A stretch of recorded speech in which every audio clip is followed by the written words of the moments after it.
It's time for the Millionaire's Roundtable, a daily wealth building talk show hosted by America's hip hop money guru, Lynn Richardson.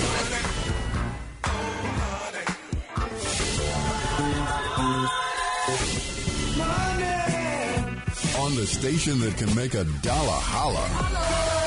The Talk of Chicago, 1690 WVON.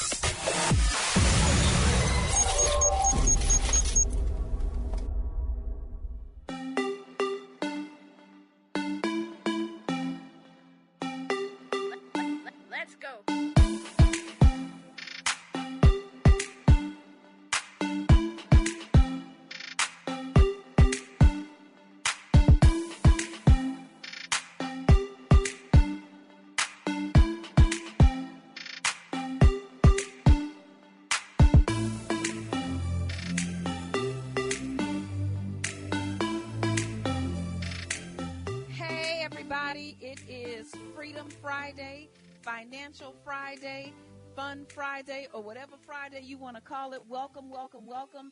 Thank you for joining me. This is the Millionaire's Roundtable, and I am your host, Lynn Richardson, and we are live here on WVON 1690 AM, the Talk of Chicago, the voice of the nation, my favorite radio station. And today, I want to start out with a simple scripture from Proverbs 13:11, with 13 and 11, which says, "Wealth from the rich get quick schemes quickly disappears. Wealth from hard work grows over time." Again, wealth from get rich quick schemes quickly disappears. Wealth from hard work grows over time. And I always say, all money ain't good money. And if it's too good to be true, it probably is. So this is just a reminder that the grind is good. This is just a reminder that whatever you are doing with integrity, with confidence, with structure, with good morals, and with good intentions, you are moving in the right direction. I'm so excited about this Friday because we are going to talk about this $1 million topic of the day.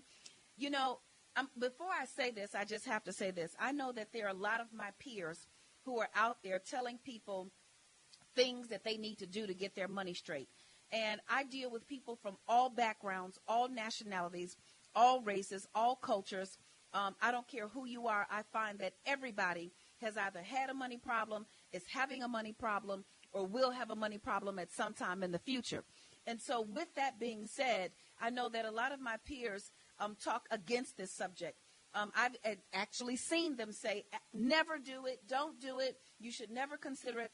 But the truth is, we need to know the truth about bankruptcy. And that is today's $1 million topic of the day. The truth about bankruptcy is this. Our president has filed it multiple times. Either he has, his companies has, you know, the story goes one way or the other. But the truth is, bankruptcy is not the end of the world. Let me repeat. Bankruptcy is not the end of the world. Now, there was a time, if you filed bankruptcy, that it could impact pretty much anything. It could impact the job you got. It could impact many other things.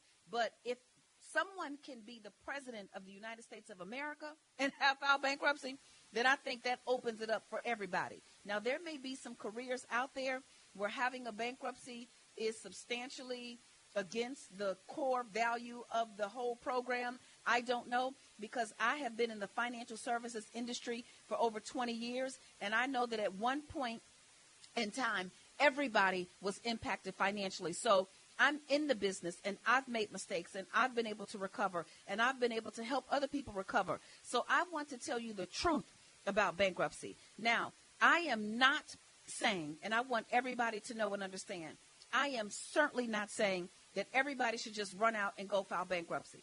I certainly am not saying that everybody should just go out and run up their bills irresponsibly and know that, hey, I can just fall back on bankruptcy. What I am saying is this.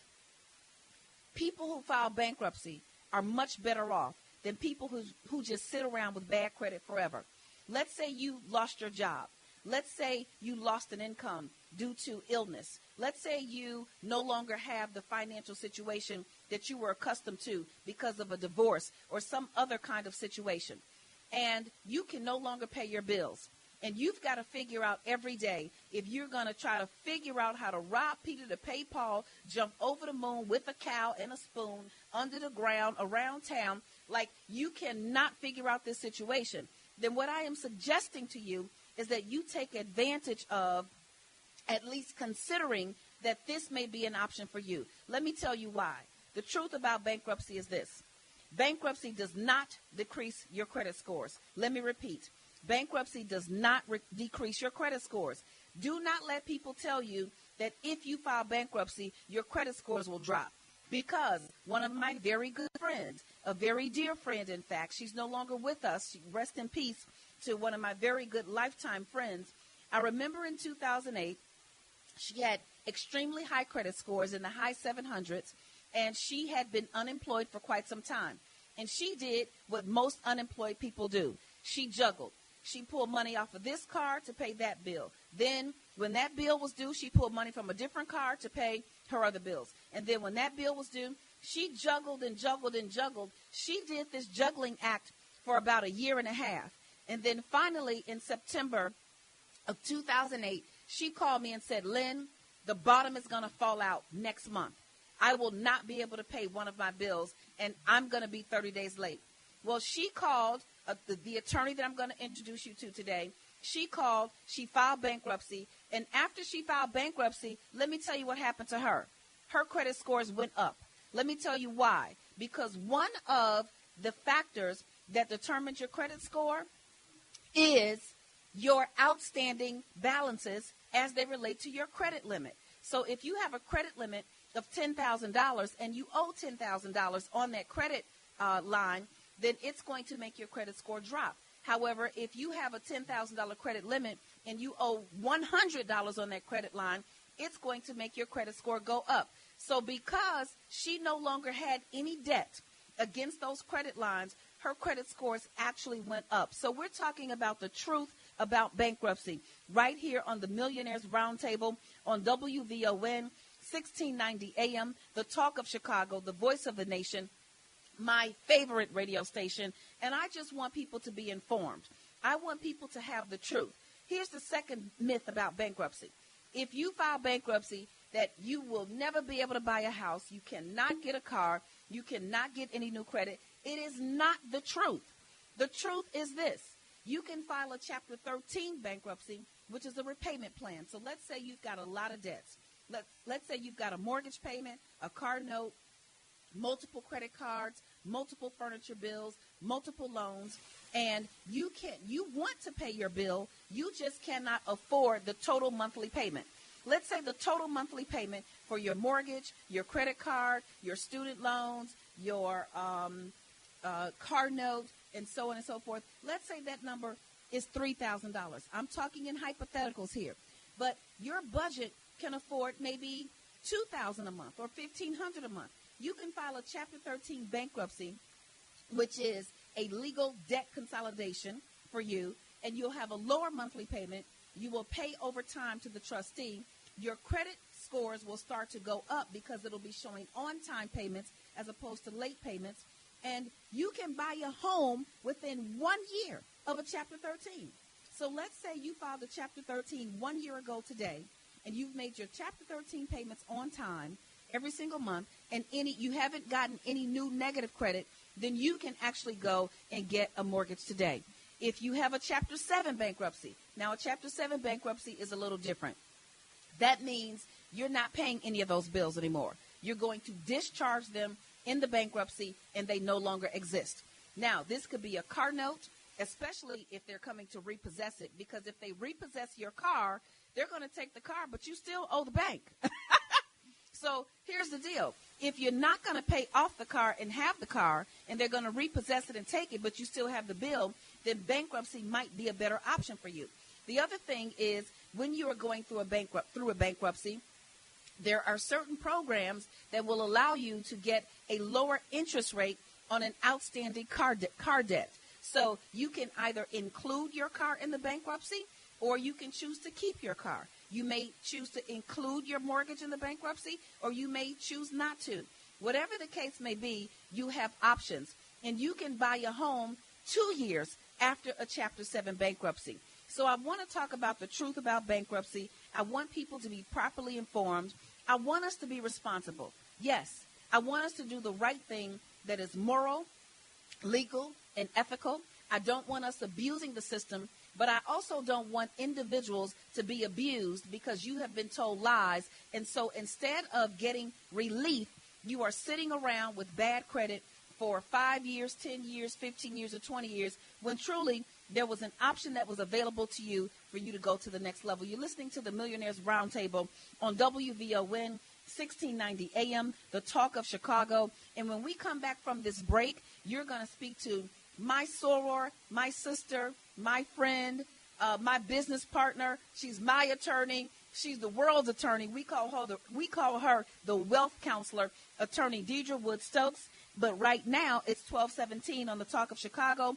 Traffic and weather are up next with Annette Flournoy. We'll be right back.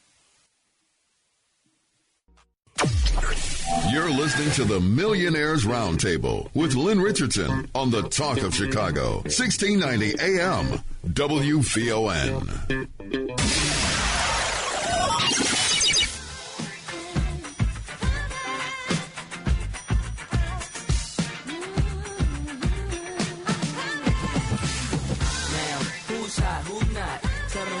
Who sell out in the stores? You tell me who flop, who cop the blue drop, who jewels drop top, who mostly Gucci down to the blue top. The same old pimp, mates, you know. All right. Welcome back, everyone. You're listening to the Millionaires Roundtable. I am your host, Lynn Richardson. We are on WVON 1690 AM, the talk of Chicago, the voice of the nation, my absolute favorite radio station. And I have on the line with me attorney, wealth counselor, the lady of the hour, attorney Deidre Wood Stokes. Attorney Deidre, are you here with us? Attorney Deidre, are you here with us? I am here. Can you hear me? Yes, we can hear you. Hey, Deidre, you know we've been waiting for you because hey, how are you? You've got all the knowledge. I'm good and I'm excited. And today, Deidre, we're talking about the truth about bankruptcy. So can you share any words of wisdom with our listeners this afternoon? Sure. Absolutely. Well, thank you so much, my sister, my friend, for inviting me on. But there's a lot of myths that, unfortunately, in our community that we have about bankruptcy. Unfortunately, we put it in a negative light. We look at it as a last resort.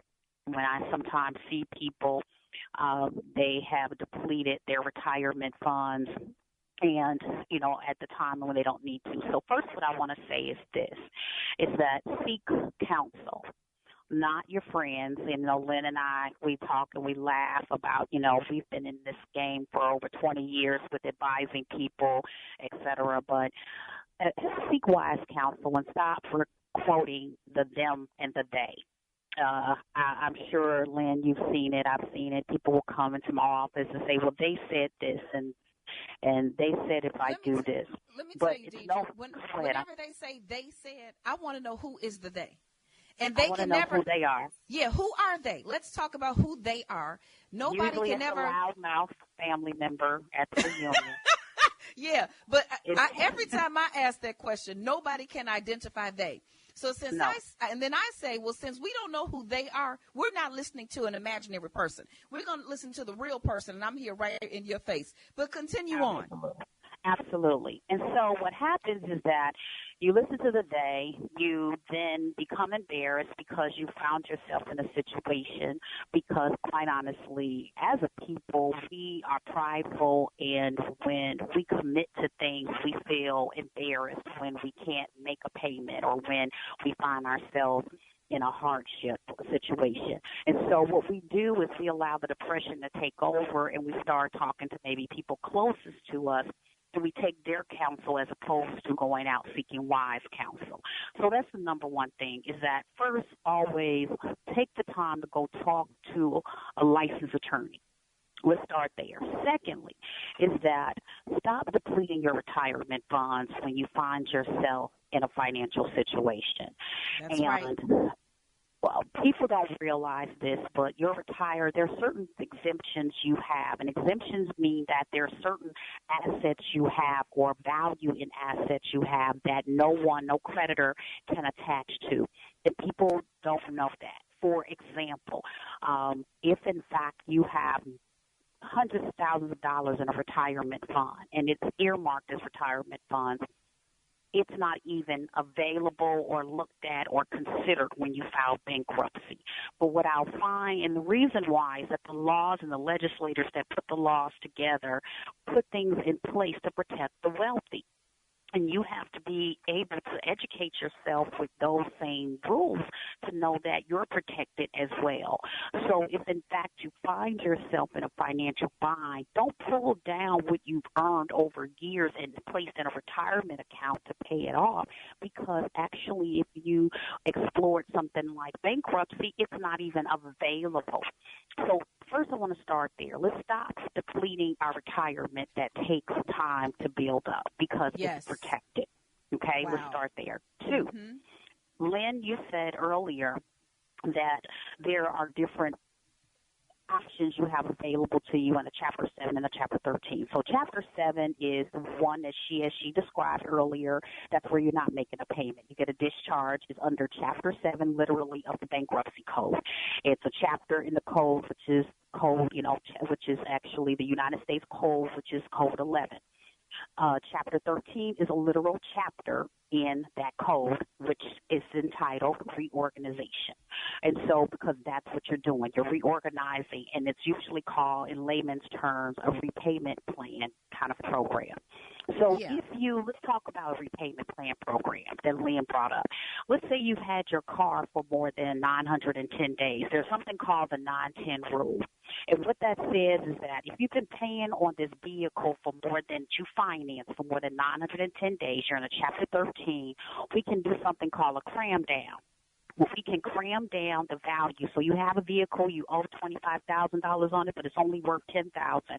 You can pay back the $10,000 that's owed on that vehicle at the current market rate plus 1%, which a lot of times is like 5.25%, 5.5%, and most of the times, most of my clients have an interest rate higher than that. We are cramming down to 10% because the laws put it out there, because that finance, that car company has made their money, or that finance company has made that money on that collateral, that car, in those first 910 days. They've made their money back in some interest already. So now what the law says is, now that you've paid them over and above a depreciating asset, because a lot of people don't realize that a car is a depreciating asset. The moment that you actually drive it off the lot, it is worth less than what you bought it for. So it's a depreciating asset that, since you've been paying on it for 910 days, now you can pay what is really the value of it plus the interest rate. And the Chapter 13 allows you to cram that down and do that. And what people don't know is that those things are available to you. And so, Lynn, that's why but you don't know, what I always tell you, Lynn, you don't know. As Lynn indicated, the person that she was talking about was a good friend of ours who came to see me. And she had all ones on her credit report because she was paying on time. And she said, I can't do it one more month.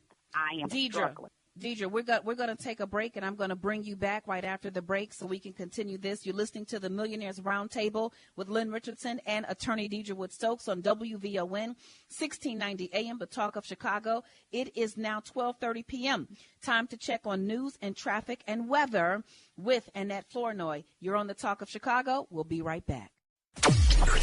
You're listening to the Millionaires Roundtable with Lynn Richardson on the Talk of Chicago, 1690 AM, WVON. Take my money, yes, it's a trifling friend indeed. Oh, she's a gold digger, way over town, that digs on me. Now I ain't saying she a gold digger, but she ain't messing with no broke. Now I ain't saying she a gold digger, but she ain't messing with no broke. Get down, girl, go ahead, get down. Get down, girl, go ahead, get down. Okay, y'all playing my music now. They calling me the hip-hop financial guru will come on with the old school hip hop. I love it. Welcome back. You're listening to the Millionaires Roundtable on WVON 1690 AM, the talk of Chicago, the voice of the nation, my favorite radio station. I am your host, Lynn Richardson. I've got our wealth counselor, attorney Deidre Wood-Stokes, talking today about the truth about bankruptcy. So, Deidre, before the break, you were basically saying that there's a way for people who have a car loan to potentially get ultimately a lower payment. You talked a whole lot of stuff about interest rates, honey. We don't understand none of that. At the end of the day, they can pay less interest and a lower car note. Is that what you're saying? At the end of the day, yes, you end up paying on that. The balance ends up decreasing to the actual value of the car. And so after 910 days of having that car, if that car is worth $10,000, let's say you owe $25,000 on it, we will, the bankruptcy laws allow you to pay on the $10,000, which is the market value of that car, and the interest rate, the current market interest rate. That's what Chapter 13 allows you to do. And so if you've had that car financed for over 910 days. So that's the key. And most people, when they do have a car for that 2.5-year period, they are upside down in they their owe car. more. Yeah, they typically owe more on the car than what it's worth, which is crazy, which is why when people trade in their cars, they typically have to take the negative value from their old car and put in their new car. And so now their new car payment is higher than it should be. And the cycle just continues to go on, which is why every time I buy a car, Deidre, I buy a prepaid vehicle. I search for it online. I find a car that has low miles, that still has that's still pre-certified with a factory warranty. And I get that car shipped from wherever it is. So I don't just shop for a car locally. I'll shop for a car wherever it is online. They'll ship it to me for a couple of $100, and I end up saving over the life of the loan. And case in point, when my oldest daughter, Sydney's, when her car got totaled, not too long after she got it, after they totaled it out and after the insurance company paid it off, the bank, they still owed me like $6,000. So we were in an equity position on a pre-driven vehicle, and that's where you want to be. We're going to take a caller. We've got Herman on the line. Herman, you have a question for Attorney Deidre? I think she answered my question. My question was, what if you're upside down and you've had it for 2 years? So the period of time is 2.5, so it's called the 9-10 rule because it's after 910 days. And so we factor in all of your debt, but we have the ability to reduce that payment down to the market value of the car. You have to complete the bankruptcy plan at the current market rate. And so all of that is taken into consideration as well. And so that's why it's called reorganization. And what we have to think about is that when major corporations reorganize under Chapter 11, because a Chapter 11 is really just, in essence, a corporate Chapter 13, is that when they reorganize, American Airlines and United, they don't go out of business. What they're basically coming to the table is saying that we owe several millions of dollars to creditors, but we're bringing in, let's say we owe, $50 million to creditors, but we're bringing in enough to pay off possibly, $20 million. And so let's reorganize so that we can continue to fly, but let's pay you guys something on that, and let's cut our losses. That's the same thing that is happening when you do a Chapter 13. It's allowing you to actually reorganize legally, as Lynn say. And it's better than debt consolidation, because when debt consolidation, what happens with that, what people don't know, is all they do a lot of times, some of the companies are reputable, but at the end of the day, you don't have a law protecting you from people calling you. And people do continue, the creditors still call, but what they've done is they've diverted the calls to their call center. So while you're thinking that everything is taken care of because you're not getting calls, you're not getting communication or correspondence, they've just diverted the communication to their offices, so you believe because you're not receiving anything that everything is being taken care of. The difference with Chapter 13 is you have the law on your side. They can't call you because there's an automatic stay in place. They can't come and do anything. So nothing's being done behind your back. You're in control of the asset. You're in control of what's happening. You're making the payments, and you're the person. When you do debt consolidation, you're not in control. Absolutely. Okay. Thank you so much. So thank you. Consider all of my debt. Yes, this is what we're going to do, Herman. We're going to put you on hold, and they're going to give you our number. And for everybody who's listening to this, as a matter of fact, if you go to lynnmillionaire.com, lynnmillionaire.com, lynnmillionaire, lynnmillionaire.com, and if you go to Lynn's list, you're going to see Attorney Deidre there. Click on the email and send an inquiry, and Attorney Deidre can talk to you more about your situation. So we're going to put you on hold, Mr. Herman. Our producer is going to get your telephone number. We're going to make sure we have a way to get back in touch with you. And I thank you all so much for joining us for this segment, The Truth About Bankruptcy. And Attorney Deidre, we're going to have you back. We're going to have you back for a whole hour and just deal with this so we can get the knowledge out there. Thank you so much, Attorney Deidre. And thank you, Lynn. I appreciate you educating the community because that's what we need. So I appreciate you, and everyone have a happy Easter. Happy Easter, everybody. It's Good Friday. You're listening to the Millionaires Roundtable right here on WVON 1690 AM, the Talk of Chicago. And it's the voice of the nation. And this is our makeover time. Every episode, we actually have an opportunity to talk to a family to figure out how we're going to live up to our mission, because the Millionaires Roundtable is about creating millionaires one family at a time. And so right now I've got Mr. Thomas and Miss Jamila Hunter on the line. Are you here with us? Mr. and Mrs. Hunter, are you here with us? She's not on the line. Okay, Mr. Hunter, how are you this afternoon? I'm doing great. Excellent, excellent. So tell me in your own words briefly, what's your situation and what I can help you do to get where you're trying to go. I've taken a look at all of your paperwork, but I just want to hear it in your own words because I've got some really exciting news for you. Okay. Well, I'm a cataract and glaucoma specialist, and my wife is a stay-home mom. We recently married and bought a house, and now we have 2 little boys. Like many physicians, I know a lot about medicine, don't know very much at all about money. And so I have no idea how to optimize my taxes, don't know much about investing at all, probably overspend. So that's basically the stuff I need help with: investing, taxes, creating alternate streams of income, trying to build that legacy for my boys. And my wife, she's trying to figure out ways she can generate income from home.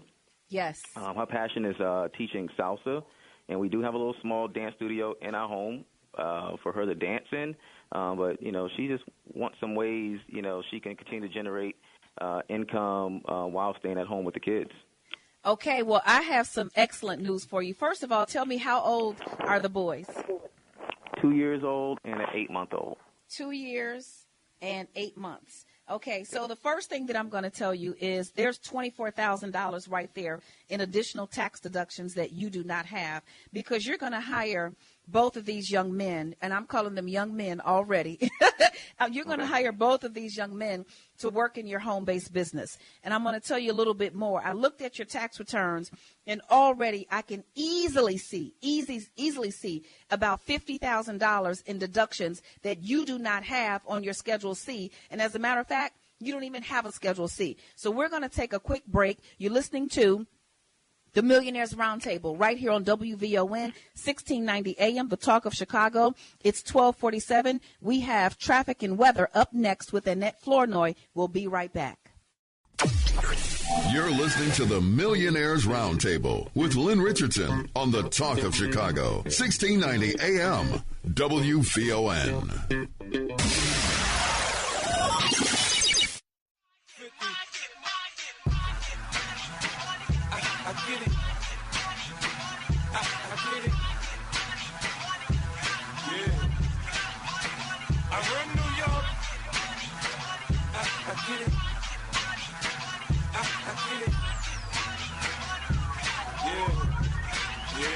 I run Just pour the water, sold it in bottles for $2. Coca-Cola came and bought it for beans. That's what's up. Have a baby by me, baby.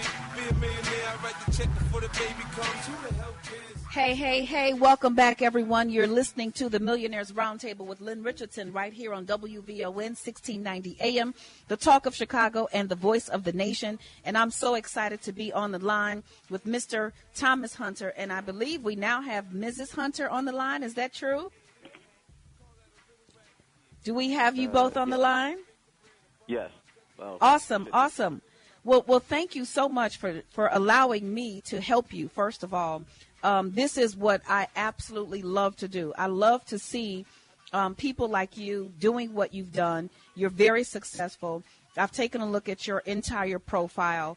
As homeowners, you've got a great portfolio. You've even got investment property. Your retirement plan is on track, and you're doing a wonderful job building your family empire, I would say. I would love to see you on track to build the Hunter dynasty. I would love to see you be on track to build something that your sons can carry on when they become adults, and then they can pass that on to their children and their children and their children, and so on and so forth. And so it all starts, Mr. and Mrs. Hunter, with you understanding not only the things that you've already done well, but the biggest piece of the pie for you is having tax knowledge and the tax education. There are a couple of things right now, as I shared before the break, that I see instantly on your tax return. When I looked at your tax return, I was alarmed to see that there is no Schedule C.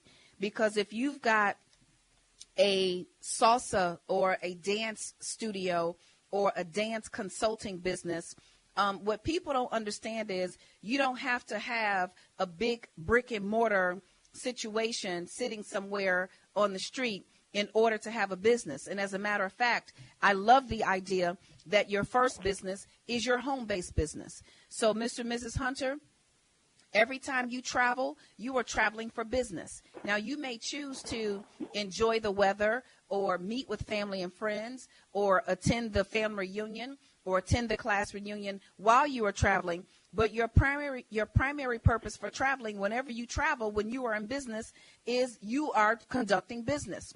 And so when you understand how those laws work, for example, when I took my family to Disney World, I went to Disney World for business. And the IRS allows me to do that. And the IRS allows me to write off the travel, the hotel, the meals, and when I come home, all of the clothes that I wore while I was away on business, I can now take to the dry cleaner, and I can write that expense off as well. So you want to hire your children to work in your home-based business. I'm going to show you how to do that. You're actually going to hire each one of them, and you're going to give them a job. Now, babies can do the same job that any other baby can do. They can model in your business. So when you set up your website and your social media, or you set up your brochures for either your salsa business and or Mr. Hunter, you can start a number of businesses. You can start an education consulting business. Maybe you want to teach people something about your professional trade. Maybe you want your real estate business to be your home-based business because you are in the business of investing and you're in the business of educating for a profit. So the rules for home-based business is that you have to run the business like a business with the intention of making a profit. Does that make sense to you? Yes. Now, the second thing is you don't have to make a profit. So let me dispel that myth, because a lot of people are afraid to do what they are legally allowed to do because they hear what they said. And everything I learned, I know from Sandy Bakken, who used to be an IRS attorney. He used to train the agents to go out and get people, the auditors to go out and get people who did not document properly. He left the IRS, and all he does now is teach all of us what we need to do to be properly documented and to have bulletproof tax records. So when you hire your child, you're actually going to give them a job description, and the child can do any job that any other baby can do. So if they're an infant, they can model. 4- and 5-year-olds can help with chores. They can clean. They can do social media. Because I see little children with iPads and iPhones and things like that. My children have been working for my business since my youngest was 4 years old. My oldest, all of them now, they go to events with me. They run social media. They do spreadsheets. They help me with research. They help me with marketing. There's all kind of things that they can do. So each child, you can pay up to $12,000 a year. That literally means that you will take $1,000 a month or $250 a week or however you want to do it, and you will transfer it to their account. That's now a tax write-off to you, okay, because it's an employee business expense. So that's a tax write-off to you. And now the things that you normally would have had to pay for the children that you could not write off, like formula, like daycare, or whatever the case may be, you can now use their money to pay for those things. For example, I cannot write off my children's housing expense at Howard University or at Northwestern University, but I can pay them to work in my home-based business. That's now a tax write-off to me, and the money that I pay to them, they use for everything. And they'll tell you, you can go find my children on social media, and they'll tell you, yes, they've been doing this for a long time. The beauty of it, Mr. and Mrs. Hunter, is the money that you pay them, up to $12,000, you don't pay Social Security taxes on, and they don't pay taxes on it either. Now, that's just one of the things. There are many, many, many other deductions, because there are roughly 460 deductions that, as a home-based business owner, that you can take advantage of that I don't see anywhere on your tax return right now. Does any of this make sense to you? Yes. Excellent. Now, the last thing I'm going to say, and I want to open it up for your questions, is I'm looking at your strategy here, and you're into real estate investing. So I'm going to send you, when we get off the call, off the air today, I'm going to send you my real estate investment strategy spreadsheets. And when you open these spreadsheets, it's going to tell you if your idea is a good investment, whether it's a single-family home, a multi-unit building. Do you want to buy it and rehab it and flip it? Do you want to buy it and rent it out? Do you want commercial property? It'll tell you your return on your investment, and at the end of that spreadsheet, it'll say good idea or bad idea, and you'll know why. So I want to give you that, and I really want to thank you for being great. You have about 10 seconds to share your response to what I've just shared with you. Oh, that's awesome. I want to thank you for everything you just gave us. I don't have any additional questions. Just want to get at work doing some of it. Okay.